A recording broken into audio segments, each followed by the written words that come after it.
అందరికీ నమస్కారం. నేను మొన్నటి నుంచి కొంచెం బిజీగా ఉండటం వల్ల మీకు అందరికీ వీడియో చేయలేకపోయాను.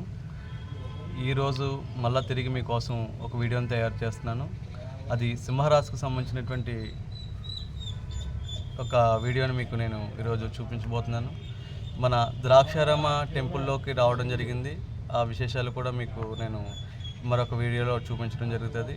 అయితే మనకి ఇప్పుడు ఏదైతే ఉపాలయాలు అనుకుంటున్నామో, మన నక్షత్రానికి సంబంధించినటువంటి పాదాలు, వాటికి సంబంధించినటువంటి ఉపాలయాలకి మెయిన్ అన్నిటికీ సంబంధించి ఏదైతే మెయిన్ ఆలయంగా ఉందో, ప్రథమ ఆలయంగా ఇది ద్రాక్షారామ భీమేశ్వర ఆలయము. ఈ ఆలయం దగ్గర వచ్చి నేను స్వామివారి దర్శనం చేసిన తర్వాత మీతో నేను మాట్లాడటం జరుగుతుంది. అయితే ఈరోజు మీకు ముఖ్యంగా నేను తెలియజేసేది ఏంటంటే, ద్రాక్షారామంలో భీమేశ్వర ఆలయానికి ఉత్తరాన సింహరాశికి సంబంధించి ఆలయము, అది బెల్ల గ్రామంలో ఉత్తర సోమేశ్వర స్వామికి ఇది అంకితంగా తెలియచేయడం జరిగింది. అయితే ఈరోజు మకా నక్షత్రం, పుబ్బా నక్షత్రం, ఉత్తరా నక్షత్రం, ఈ మూడు నక్షత్రాలకు సంబంధించినటువంటి ఈ యొక్క పాదాలు ఏవైతే ఉన్నాయో, ఆ పాదాలకు ఉపాలయాలు ఏవైతే ఉన్నాయో మీకు ఈరోజు నేను తెలియచేయదలుచుకున్నాను. అయితే ఈరోజు సింహరాశిలో సంబంధించి మకా నక్షత్రం, ఈ మకా నక్షత్రానికి 1వ పాదం నరసరావుపేట గ్రామంలో శ్రీ పార్వతీ సమేత శ్రీ మల్లేశ్వర స్వామి ఆలయము కలదు. అక్కడ స్వామివారిని దర్శనం చేసుకుని తదుపరి అక్కడ అభిషేక కార్యక్రమాలు పూర్తి చేసుకుని తదుపరి ద్రాక్షారామ భీమేశ్వరం దర్శించడం శుభశ్రేయస్కరంగా మీకు నేను ఈరోజు తెలియజేయదలుచుకున్నాను. అలాగే రెండవది అంటే మకా నక్షత్రము 2వ పాదంలో జన్మించిన వారు ఎవరైతే ఉంటారో వారు మెల్లూరులో శ్రీ విశాలాక్షి సమేత శ్రీ విశ్వేశ్వర స్వామి ఆలయం కలదు. అక్కడ స్వామివారి దర్శనం చేసుకుని అక్కడ అభిషేక కార్యక్రమాలు ముగించుకుని తదుపరి ద్రాక్షారామ భీమేశ్వరం దర్శించడం శుభశ్రేయస్కరంగా నేను మీకు తెలియచేయదలుచుకున్నాను. అలాగే 3వ పాదం మకా నక్షత్రం 3వ పాదంలో జన్మించిన వారు ఎవరైతే ఉంటారో వారు అరికిరేవుల శ్రీ అన్నపూర్ణ సమేత శ్రీ విశ్వేశ్వర స్వామి యొక్క ఆలయం కలదు. అరికిరేవుల గ్రామంలో శ్రీ అన్నపూర్ణ సమేత శ్రీ విశ్వేశ్వర స్వామి ఆలయంలో స్వామివారిని దర్శనం చేసుకుని తదుపరి ద్రాక్షారామ భీమేశ్వరాన్ని దర్శనం చేసుకోవడం శుభశ్రేయస్కరంగా నేను మీకు ఈరోజు తెలియచేయదలుచుకున్నాను.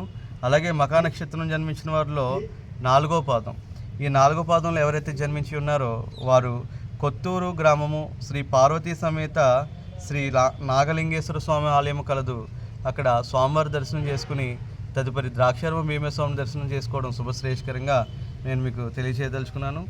అలాగే పుబ్బా నక్షత్రం, ఈ పుబ్బా నక్షత్రంలో ఎవరైతే జన్మించి ఉంటారో, ఈ పుబ్బా నక్షత్రం జన్మించిన వారు 1వ పాదంలో ఎవరైతే జన్మించి ఉన్నారో వారు చింతపల్లి గ్రామము శ్రీ భద్రకాళి సమేత వీరేశ్వర స్వామివారి దర్శనం చేసుకుని అక్కడ అభిషేక కార్యక్రమాలు ముగించుకుని తదుపరి ద్రాక్షారామ భీమేశ్వరాన్ని దర్శించడం శుభశ్రేయస్కరంగా నేను మీకు ఈరోజు తెలియచేయదలుచుకున్నాను. అలాగే పుబ్బా నక్షత్రం 2వ పాదంలో జన్మించిన వారు వెదురుపాక గ్రామము శ్రీ భద్రకాళి సమేత వీరేశ్వర స్వామివారి యొక్క ఆలయం కలదు. అక్కడ స్వామివారిని దర్శనం చేసుకుని తదుపరి ద్రాక్షారామ భీమేశ్వరాన్ని దర్శనం చేయడం శుభశ్రేయస్కరంగా మీకు నేను ఈరోజు తెలియచేయదలుచుకున్నాను.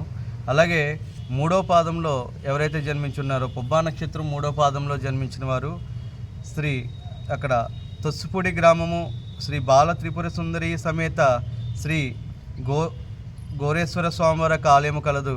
అక్కడ స్వామివారిని దర్శనం చేసుకుని అక్కడ అభిషేక కార్యక్రమాలు ముగించుకుని తదుపరి ద్రాక్షారామ భీమేశ్వరం దర్శించడం శుభశ్రేయస్కరంగా నేను మీకు ఈరోజు తెలియచేయదలుచుకున్నాను. అలాగే 4వ పాదం, ఈ పుబ్బా నక్షత్రం 4వ పాదంలో జన్మించిన వారు ఎవరైతే ఉంటారో వారు పొలమూరు గ్రామము ఉమా సమేత శ్రీ రామలింగేశ్వర స్వామి యొక్క ఆలయం కలదు.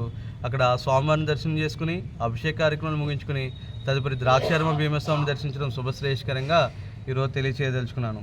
అలాగే ఉత్తరా నక్షత్రం సంబంధించినటువంటి ఎవరైతే ఈ యొక్క సింహరాశిలో సంబంధించి ఉత్తరా నక్షత్రంలో జన్మించిన వారు 1వ పాదంలో జన్మించిన వారికి పందలపాక గ్రామము శ్రీ పార్వతీ సమేత శ్రీ సోమేశ్వర స్వామి యొక్క ఆలయం కలదు. అక్కడ స్వామివారిని దర్శనం చేసుకుని అభిషేక కార్యక్రమాలు ముగించుకుని తదుపరి ద్రాక్షారామ భీమేశ్వరాన్ని దర్శించడం శుభశ్రేయస్కరమని ఈరోజు తెలియచేయదలుచుకున్నాను. అలాగే తదుపరి కార్యక్రమంలో కన్యరాశికి సంబంధించి ఉత్తరా నక్షత్రం, హస్తా నక్షత్రం, చిత్తా నక్షత్రం, ఈ 3 నక్షత్రాలకు సంబంధించినటువంటి పాదాల మీద నేను మరొక వీడియోని మరొక ఎపిసోడ్లో తెలియచేయదలుచుకున్నానని ఈరోజు మీకు సెలవు తీసుకుంటూ, ఈ 2 రోజులు లేట్ అయినందుకు మీరు నన్ను అర్థం చేసుకోవాలని కోరుకుంటున్నాను.